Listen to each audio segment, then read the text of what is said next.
안녕하세요. 저는 30년간 치킨을 튀기며 살아온 여자입니다. 제게는 그 어떤 것과도 바꿀 수 없는 예쁜 세 딸이 있어요.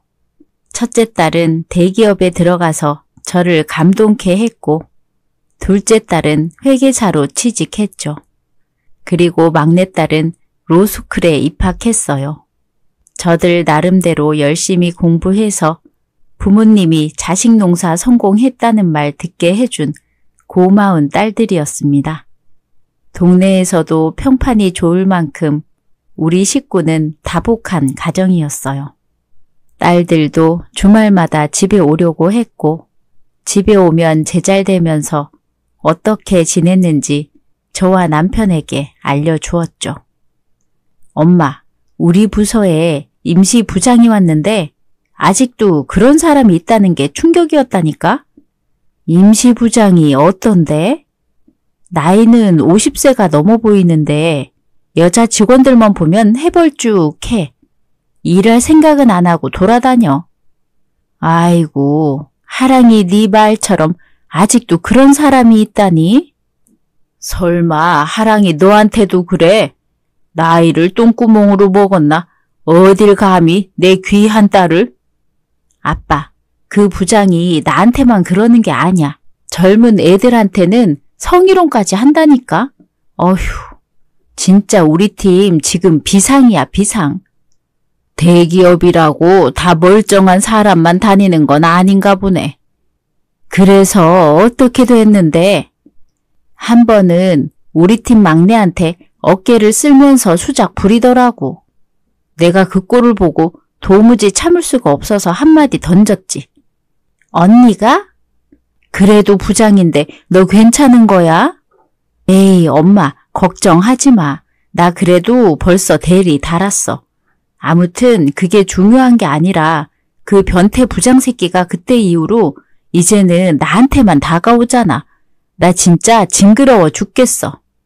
뭐? 하랑이 너한테만 그래? 이놈 자식이 당장 회사에 전화해. 아빠가 가만히 있을 수 없지. 한 사람에게 여러 차례 직장 내 성희롱을 하거나 2명 이상에게 직장 내 성희롱을 한 경우에는 500만 원 벌금형에 처한다. 그 밖에 직장 내 성희롱을 한 경우는 300만 원이야. 에게? 그게 다야? 무슨 법이 그래? 직장 내 성추행으로 혐의가 인정되면 3년 이하의 징역 또는 1,500만 원 이하의 벌금에 처해. 만약 업무상 위력으로 간음했다면 7년 이하의 징역 또는 3천만 원 이하의 벌금에 처하고. 이야, 역시 우리 막내딸이야. 하랑이 너 그놈이 또 추군되면 바로 이란이한테 연락해. 남편은 첫째 딸 이야기에 열불을 토하며 호신법까지 알려주고 있었어요. 둘째 딸은 제일 가정적인 편이라 저녁 차리는 저를 도와주었죠. 딸들이 올 때마다 북적이는 게 참 좋기도 하고 즐거웠습니다. 이런 날이 평생 이어지길 바랄 만큼요. 그러고 다음 주에 딸들이 다시 모인 날이었는데요. 첫째 딸이 그 변태 부장을 벼르고 있다가 도저히 안 되겠는지 회사 게시판에 직장 내 성추행으로 고발했다더라고요. 그런데 회사에서는 이상하게도 별다른 조치가 없었다는 겁니다. 회사에 난 소문에 의하면 그 부장놈 집안이 꽤 돈이 많나 봐. 그래서 위에서도 그런 일 가지고는 크게 뭐라고 못하는 거지. 그러면 언니 이제 잘리는 거야? 그 부장이 가만 안 있을 텐데? 다행인 건지 자를 생각은 전혀 없어 보이긴 하더라. 근데 완전히 찍힌 거지 뭐. 원래 부장님이 올 때까지 그 변태 대머리 부장 아저씨한테 난 장난감에 불과할 거야. 아우, 무슨 회사가 이따위냐. 원래 있는 것들이 더 한다잖아. 우리 큰딸, 아빠가 미안해. 아무것도 해줄 수 있는 게 없어서. 아빠가 왜 미안해? 잘못한 놈은 따로 있는데 내가 기필코 그놈 코를 언젠간 납작하게 해주겠어. 나 아빠 딸이잖아. 남편은 항상 딸들 덕에 산다는 말을 입에 달고 사는 사람이었어요. 딸들이 커서도 아빠를 좋아했고 애교도 많았거든요. 남편도 딸들에게 자상한 아빠였고 저에게도 한없이 다정한 남편이었습니다. 그러던 어느 날 남편에게 청천벽력 같은 소식이 찾아왔죠. 큰딸이 결혼할 남자가 생겼다며 신나서 사진을 보여주더라고요. 같은 회사 직원이라고 하길래 사진을 봤는데 성실하고 듬직해 보였습니다. 곧 인사하러 같이 오겠다는 말과 함께 큰딸은 저녁만 먹고 다시 제 집으로 돌아갔어요. 그날 밤에 남편은 좀처럼 잠이 안 오는 건지 혼자 김치만 꺼내서 술을 마시고 있더라고요. 딸 부잣집이라고 좋아하더니 이제 시집 갈 때 되니까 서운해? 서운하긴 얼른 갔으면 좋겠지. 그냥 해준 것도 없는데 다들 저리 잘 커준 게 고마워서 그래. 고마우면 우리 웃으면서 보내주자. 애들도 제 아빠가 이러는 줄 알면 어디 시집이나 제대로 가겠어? 다들 아빠 옆에서 평생 살겠다고 거머리처럼 들러붙을 텐데. 허허, 그래야지. 이제 보내야지. 우리 딸들이 언제 저렇게 다 커서 시집 갈 때가 되었는지. 세월이 야속하네, 야속해. 남편 안주를 대충 만들어주고는 오랜만에 둘이 깊은 대화를 나누는 시간을 가졌어요. 남편은 좀처럼 마음이 편해지지 않는지 한숨만 푹푹 쉬더라고요. 그 모습이 안쓰러워서 하마터면 눈물이 날 뻔했네요. 애들이 저렇게 잘 자란 건 다 당신 덕이지. 그러니까 이제 당신이 애들한테 받을 건 받으면서 편하게 살아. 애들도 당신이 그렇게 하길 원할 거야. 사실 남편은 지금껏 단 하루도 쉰 적이 없었고 하루에 5시간도 넘게 잔 적이 없을 만큼 누구보다 열심히 살아온 사람이었습니다. 딸들도 그런 아빠의 노고를 알아서 셋이 합쳐 용돈을 300만 원씩 보내서 남편이 화들짝 놀란 적이 있기도 했죠. 물론 남편이 그 돈을 딸들 이름으로 통장을 만들어서 주는 족족 나눠서 저금하고 있지만요. 그런 사람인데 왜 하늘은 무심하게 착한 그를 데려갔는지 모르겠습니다. 교통사고요? 병원에서 온 전화에 신발도 제대로 못 신고 달려갔어요. 수술실 불이 켜져 있었고 남편 이름이 적혀 있었죠. 치킨 배달을 가던 중 갑작스럽게 교통사고를 당했다는 겁니다. 하필 부딪힌 차량이 화물 차량이라 수술은 끝났지만 마음의 준비를 하셔야 할 것 같습니다. 아이고 선생님 살려주세요. 제 남편은 그저 딸들만 보면서 열심히 산 죄밖에 없습니다. 이렇게 가기엔 아까운 사람이에요. 아무리 애원해도 병원에서도 어쩔 도리가 없다는 건 알고 있습니다. 그래도 어디든 붙잡고 싶었어요.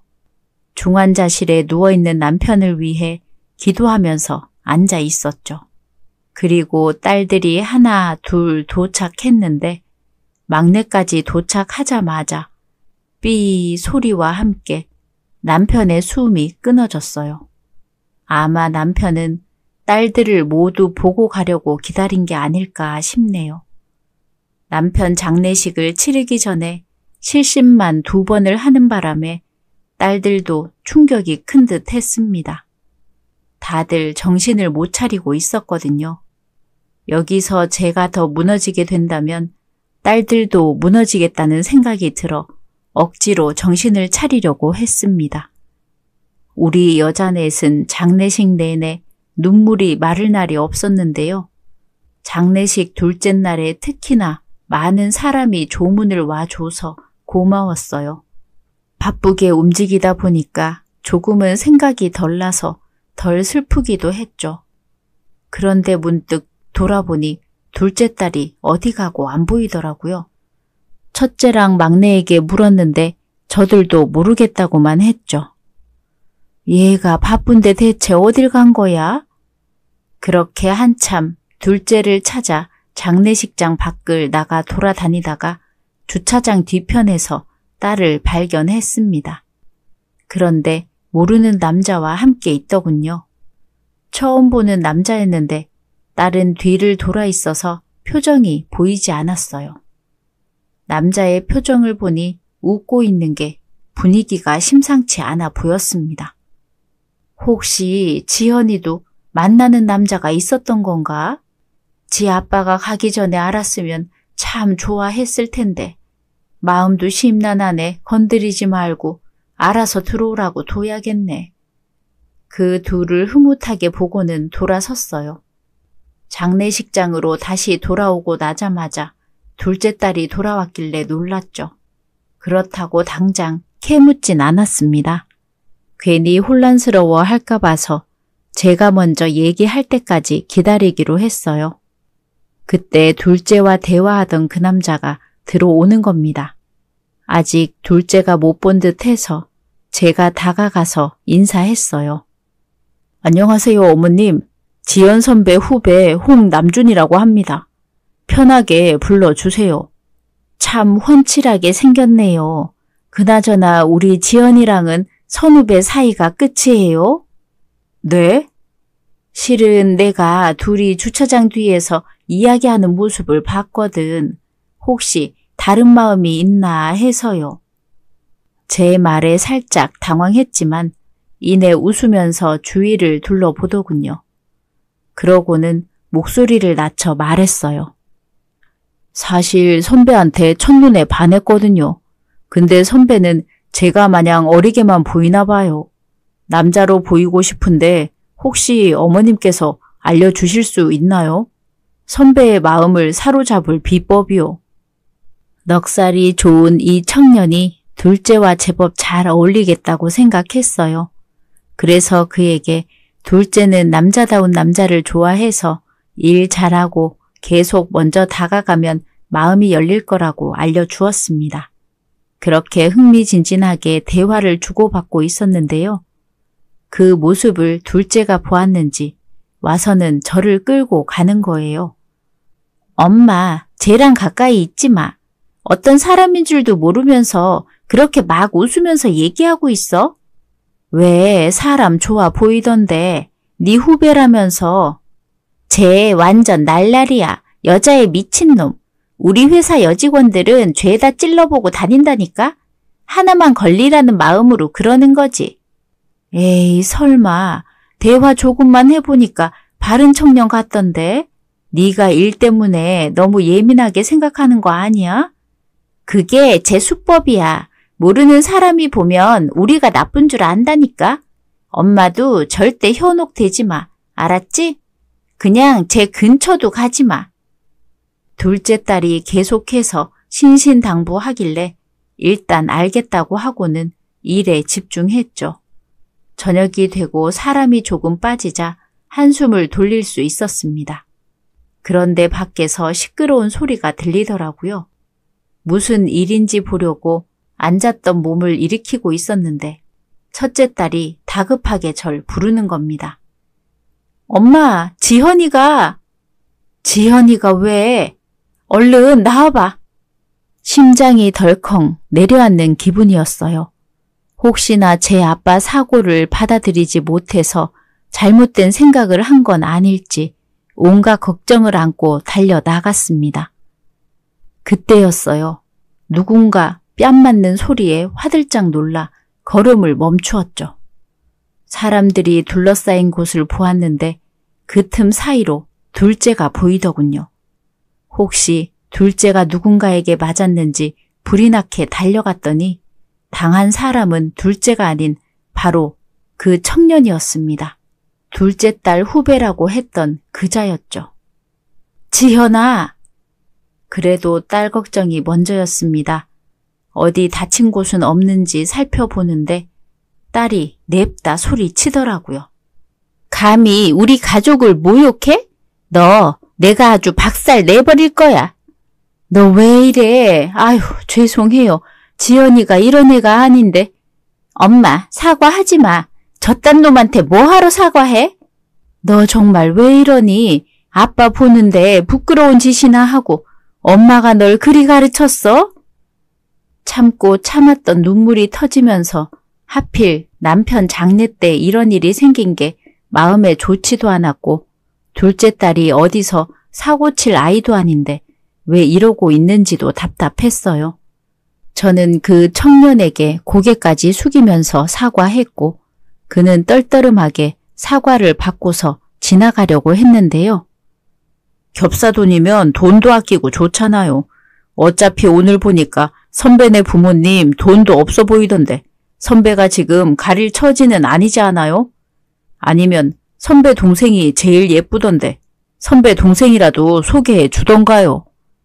청년이 둘째 옆을 지나가면서 작게 속삭이는 말이 제 귀에까지 들렸어요. 그 말에 눈이 돌아서 있는 힘껏 그놈의 뺨을 날렸죠. 제 딸에게 저딴 모욕을 한 놈을 가만히 보내는 부모가 어디 있겠어요. 사람이 궁지에 몰리면 초인적인 힘이 발휘된다고 하잖아요. 그놈도 제 힘에 놀랐는지 휘청이다가 중심을 잡고서는 어이없어 했습니다. 아이씨 뭐야 아줌마 미쳤어? 그래 미쳤다. 네 놈은 뭔데 내 딸한테 그딴 말을 해? 그리고 겹사돈이라니 그건 또 무슨 개 같은 소리야. 지금 이게 뭐 하는 짓입니까? 갑자기 혜성처럼 나타나 이 사태를 수습하려는 낯선 남자의 등장에 사람들이 수군대기 시작했어요. 청년을 챙기는 모습이 예사롭지 않더라고요. 그런데 어디서 많이 본 듯한 얼굴인 겁니다. 이상하게 익숙했어요. 천천히 다가가서 청년을 챙기는 그에게 말을 걸었죠. 혹시 우리 어디서 만난 적이 있나요? 전 아줌마 같은 사람이랑은 말도 섞을 수 없는 위치에 있는 사람입니다. 함부로 다가오지 마시죠. 그리고 제 동생 일은 법적으로 처리하겠습니다. 법적이요? 당한 건 우리인데 저들이 피해자처럼 말하길래 황당하려던 찰나였어요. 첫째 딸이 사람들을 해치고 오더니 방금 그 남자에게 아는 체를 하는 겁니다. 사빈씨, 허랑씨가 왜 여기에? 그것보다 방금 뭐라고 했어요? 저놈이 사빈씨 동생이라고요? 청년을 챙기던 그 남자는 바로 첫째가 결혼할 남자라고 보여줬던 사진 속 남자와 동일인이었어요. 그래서 제가 익숙했던 겁니다. 첫째도 제 남편 될 남자의 가족들을 아직 만나지 못할 때라서 얘기만 듣고 얼굴은 몰랐다더라고요. 그리고 뒤이어 도착한 저 형제의 부모를 보고 첫째는 입을 다물지 못할 만큼 기겁을 했습니다. 저거 변태 부장이잖아? 우연도 이런 우연이 있나요? 악연의 끈은 질기다고 하더니 저 형제들의 아버지란 놈은 첫째 딸 회사에 임시 부장으로 와서 첫째를 모질게 괴롭혔던 그 부장이었습니다. 부장놈이 제 아들들을 챙기자 저들의 엄마가 다가오더군요. 남의 집 아들을 때렸으니 죗값은 받아야겠죠? 합의는 없을 테니 그리하시고 보니까 과부 같은데 이래서 없는 것들이 더 무섭다니까. 자식들 교육 똑바로 시켜요. 급도 안 맞는 우리 애들 꼬드겨서 팔자 고치려는 수작 안 부리게. 뭐 부모가 제대로 있지도 않아서 애들이 삐뚤게 자란 것 같지만 아무튼 우리 사빈이 말 들으셨죠? 변호사 보낼 테니까 이제 그쪽은 우리 변호사랑 얘기하세요. 제 할 말만 하고 돌아서려는 그녀의 머리채를 냅다 잡았어요. 소리를 지르면서 놓으라고 난리길래 저도 한마디 해 주었습니다. 집안 남자들 꼴이 아주 잘 돌아가네. 너는 남편이 있어서 애 새끼들을 저런 추접스러운 변태로 키웠냐? 그리고 뭔가 단단히 착각한 모양인데 얘들이 엮이게 된 건 내 딸들이 아니라 네 아들들 때문이야. 아! 이거 놔요. 쌍스럽게 이 여자가 뭐 하는 거야? 내 머리! 아! 너는 자식들 말고 네 남편도 같이 관리 잘 해야겠더라.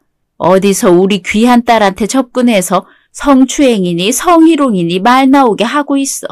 나야말로 너희 집안 가만 안 둬. 엄마들의 기싸움에 불이 붙자 자식들까지 나서게 되었어요. 순식간에 장례식장 앞은 개싸움이 벌어지고 말았죠.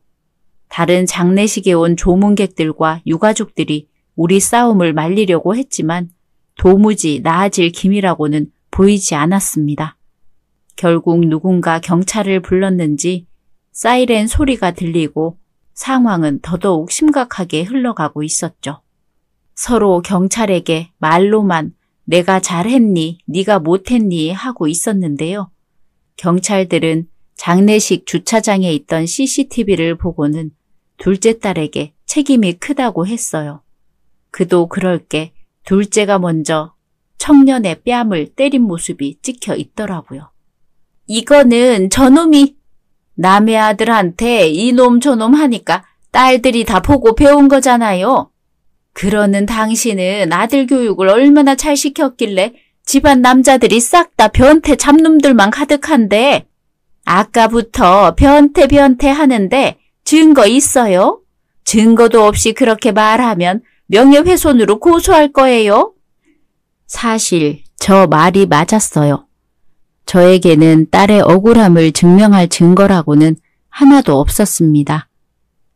우물쭈물하면서 경찰에게라도 하소연하려고 하는데 갑자기 막내가 제 핸드폰을 경찰에게 건네는 거예요. 거기 안에 저 집안 남정네들의 더럽고 추악한 이야기가 전부 다 담겨 있으니까 증거로 제출할게요. 아니 이게 무슨 소리야. 이란이 너한테 증거가 있었어? 법 공부한다고 평소에 녹음하는 게 습관이 되어 있었거든. 그래서 그날 큰언니가 얘기했던 이야기도 있어. 저 대머리 부장이 여직원들 몸에 손대고 회식 때도 술 취한 핑계로 여직원들한테 성추행했던 일도. 그런 게 있었으면 진작 말하지. 들었지? 우리도 증거 있어. 경찰 양반 얼른 들어보세요. 우리 딸이 저 아저씨한테 무슨 짓을 어떻게 당했는지 다 있으니까. 아, 지연 언니랑 저놈이랑 주차장에서 한 대화도 녹음되어 있어요. 이란이 너도 본 거야? 지연이 찾을 땐 못 봤다면서. 화장실 가다가 오는 길에 언니를 저놈이 끌고 가는 거 봤거든. 그래서 혹시 몰라서 따라가 봤어. 언니가 엄마한테는 말 안 한 거 같아서 나도 엄마한테 말 안 했지. 언니가 난감해 할까 봐. 참, 큰언니가 회사의 임시부장인 저 사람을 직장 내 성추행으로 고발한 증거도 있는데 그건 추후에 따로 제출할게요. 똑 부러지는 막내의 대처에 순식간에 갑과 을이 180도 뒤집혔어요. 제 새끼들을 욕하던 부장 천은 이 사태를 보고 제 집 남자들을 개패듯이 패기 시작했습니다. 내가 창피해 죽겠어. 회사에서 그러지 말라고 말한 게 몇 번째야? 한 번만 더 걸리면 이혼이랬지? 난 모르겠으니까 당신이 당신 새끼들 일까지 싹 다 처리해. 여보, 아니야. 저 사람들이 거짓말 하는 거야. 괜히 자기들이 피해 볼까 봐. 다 아버지 때문이잖아요. 이제 어쩔 거예요. 아버지만 아니면 이렇게까지 일도 안 커졌을 텐데. 남준이 넌 뭘 잘했다고 큰 소리야. 이게 아버지 때문이라고. 너 때문이잖아. 왜 하필 저 여자 뒤를 쫓아다녀서 일을 이 지경으로 만들어? 아이고, 너도 똑같아. 너희는 눈이 발바닥에 달렸어? 어디 만날 여자가 없어서 저딴 집안 여자를 쫓아다녀. 그리고 당신이 제일 문제야. 요즘 어린애들 건드리면 안 된다고 말했지? 내가 겨우 일 안 커지게 해줬으면 알아서 기었어야지. 이제 더는 말하기 싫으니까 그냥 여기서 끝내. 여보, 시끄러워. 알고 보니 저 집안은 엄마가 막강한 권위자였고 그 돈도 전부 친정 쪽 돈인 것 같았어요. 부장과 아들들은 제 엄마에게 빌었지만 그녀는 뒤도 돌아보지 않고 매정하게 떠나더라고요. 저희랑은 관계없는 일이니까 저는 든든한 딸들을 등에 업고 부장에게 또박또박 경고했습니다. 분명 합의는 그쪽에서 먼저 없다고 하셨죠? 그렇다면 저희도 그 제안 받아들일게요. 네? 아니, 그거는. 어머님, 잘못했습니다. 한 번만 용서해 주세요. 다시는 지연 선배 앞에 얼씬도 안 할게요. 명예훼손으로 고소하겠다고? 그런 걸로도 명예가 훼손되면은 우리도 해야겠네. 명예훼손 고소. 아이고 그래 이놈들아. 니들 100번 1000번 잘못했네. 어서 머리 조아리고 사과드려. 젊은 놈들이 말이야. 그럼 못 써. 그리고 사모님도 젊은 남녀 사이에 충분히 있을 수 있는 일이니까 너무 노여워 마시고요. 그럼 잘들 마무리하시고 저는 이만. 뭐라고요? 본인이 잘못은 제일 많이 저질러 놓고 왜 자식들만 팔아요? 일할 때도 저런 식으로 꼬롬하게 하더니 어쩜 부성애라고는 하나도 없나 보네. 어이가 없어서. 그 어른들끼리 얘기하고 있는데 끼어드는 건 어디서 배운 거야? 회사에서는 똘똘하니 일 잘하더니 하랑씨 이런 사람이었어? 이보세요. 여기가 회사예요? 당신이 뭔데 내 딸한테 소리쳐요? 그리고 뭐? 젊은 남녀한테 있을 일이라고요? 그러면 뭐 지나가다가 사람 찔러놓고 젊은 사람들끼리 있는 일이라고 하면 그게 없던 일이 됩니까? 배운 사람이 그걸 지금 말이라고 해요. 경찰서에서 다시 언성이 높아졌고 그 부장놈은 자꾸만 제 딸들에게도 잘못이 있다고 얘기했어요. 이번 일의 과실이 100대 0이 아니라는 거죠. 도저히 말이 안 통해서 한 소리 더 붙이려는데 막내가 치고 나왔어요. 상대방의 의사에 반해 신체 접촉을 한 경우니까 상대방 의사와 관계없이 발생하면 범죄로 판단되는데요. 아저씨는 강제추행에 해당되겠네요. 법적으로 10년 이하의 징역 또는 1,500만 원 이하 벌금형이 가능하고 사건의 경중에 따라 실형 가능성도 배제할 수 없겠네요. 막내의 말에 경찰들까지 당황했고 부장이 경찰에게 그 정도는 아니라며 손사래를 쳤지만 경찰들은 부장을 혐오하는 눈빛으로 쳐다봤어요. 이란 씨라고 했나? 하하, 큰언니한테 무슨 말을 들었는지 모르겠지만 나 그런 짓은 안 했어요. 법 공부한다고 했지. 우리 애들 엄마가 법 쪽에 해도 아는 사람이 꽤 많은데 우리 이러지 말고 나가서 이야기해보는 게 어때요? 거절할게요. 그런 불합리한 조건으로 로펌에 입사하고 싶지 않거든요. 그리고 그쪽 도움 없이도 충분히 유명한 로펌에 들어갈 실력 되고요. 막내의 말 한마디 한마디에 부장과 그 아들들은 땀이 홍수처럼 났어요. 그래도 장남은 멀쩡하니 제 엄마를 닮았나 하고 있었는데요. 경찰이 조사하다가 진절머리 난다는 표정으로 그 집 장남을 보더라고요. 홍사빈 씨는 이미 성추행 건으로 조사받은 기록이 있으시네요. 아니, 이건 또 무슨 소리예요? 성추행이라뇨. 상사가 신입한테 회사 잘 다니라고 응원해 준 게 성추행입니까? 저도 그때 억울했어요. 응원을 왜 안아주고 엉덩이를 만지면서 응원을 합니까? 그게 추행이 아니면 뭐예요? 이 사람들이 정말 안 되겠네. 사빈 씨, 그게 정말이야? 어떻게 그런 일을 비밀로 하고 나랑 결혼할 생각을 했어? 내가 그렇게 만만해 보였어? 그게 아니라 이거 진짜 변태 집안이구만. 이건 우연도 아니고 필연도 아닌 악연이라고 해도 될 판이었어요. 제 딸들이 저런 놈들이랑 엮였다는 게 너무 속상하고 화가 치밀었죠. 그 누구도 다를 바 없는 놈이라는 게 어이가 없고 황당하기도 했습니다. 저는 바로 경찰에게 제 딸들을 농락한 죗값을 제대로 치르게 하고 싶다며 정신적 피해 보상까지 얹어서 부장과 그의 아들 둘을 고소했어요. 세 사람은 대화로 풀자고 했지만 더 무슨 이야기를 하겠습니까? 자식이 험한 짓을 당했는데 눈이 안 뒤집힐 부모가 있겠나요? 내용 증명서가 저들의 회사에까지 날아가자 난리가 났나 보더군요. 첫째 딸을 괴롭힌 부장은 제 처가 도와주지 않자 궁지에 몰렸고 그 나이에 정리해고 당했다더라고요. 그리고 두 아들도 마찬가지로 회사 이미지를 실추했다는 이유로 회사에서 해고 당했다고 했죠. 심지어 이혼 소송까지 당해서 재산 분할도 제대로 못 받고 이혼 당한 것 같았습니다. 당연한 결과였어요. 잘못을 했으면 그에 합당한 벌을 받아야죠. 그런데 더 황당했던 건 따로 있었습니다. 부장과 그 아들 둘이 우리 딸들을 찾아왔더라고요.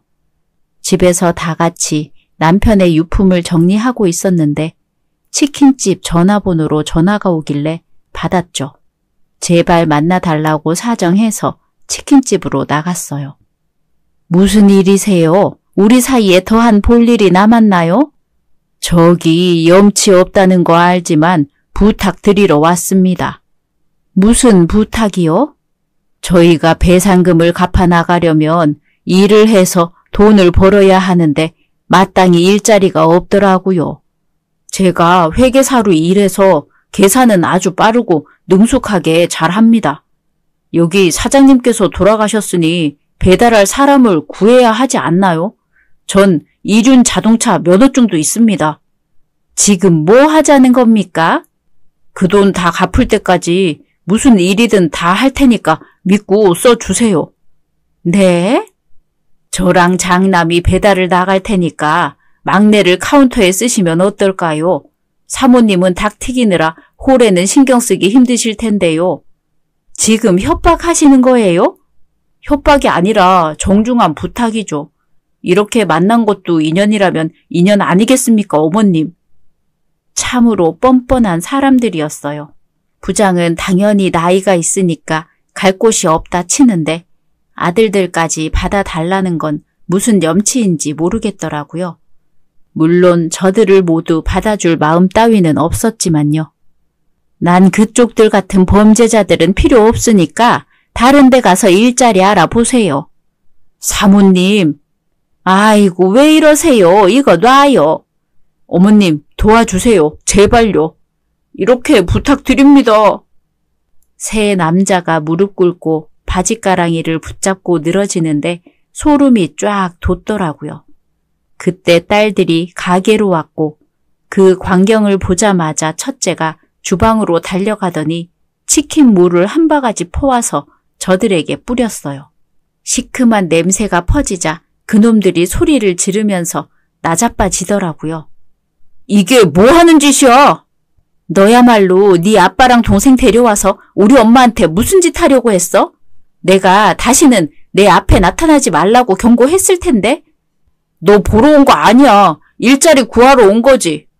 우리 집안 무시하더니 갈 곳 없으니까 우리 가게에 취직시켜달라고? 얼굴에 철판이 몇 센치야. 하. 언니, 그렇게까지 화낼 거 없어. 어차피 여기 사람도 잘 안 오고 CCTV도 없는데 주방에 기계 켜자. 그럴까? 쟤들도 확 다 튀겨버려? 그거 참 좋은 생각인데? 세 딸들의 무시무시한 대화에 부장과 아들 둘은 표정이 싸늘하게 변하더니 바지 사이가 축축하게 젖어갔어요.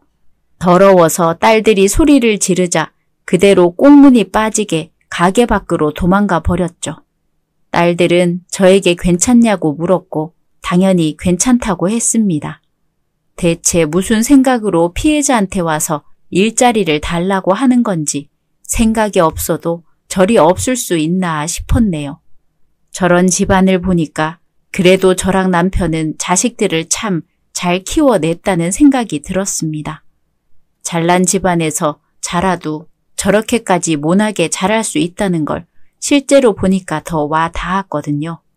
인생은 돈이 전부가 아니라고 하더니 맞는 말인가 봅니다. 남편이 떠난 건 속상하고 힘든 일이지만 우리 딸들을 위해서 다시 일상을 열심히 살아야 하지 않겠어요? 날씨가 많이 쌀쌀해졌는데 다들 옷 따뜻하게 입으시고 건강관리 잘해서 연말에는 가족들과 따스한 마무리 보내시길 바랍니다. 오늘의 이야기는 여기까지입니다. 재미있으셨다면 구독, 좋아요 부탁드립니다.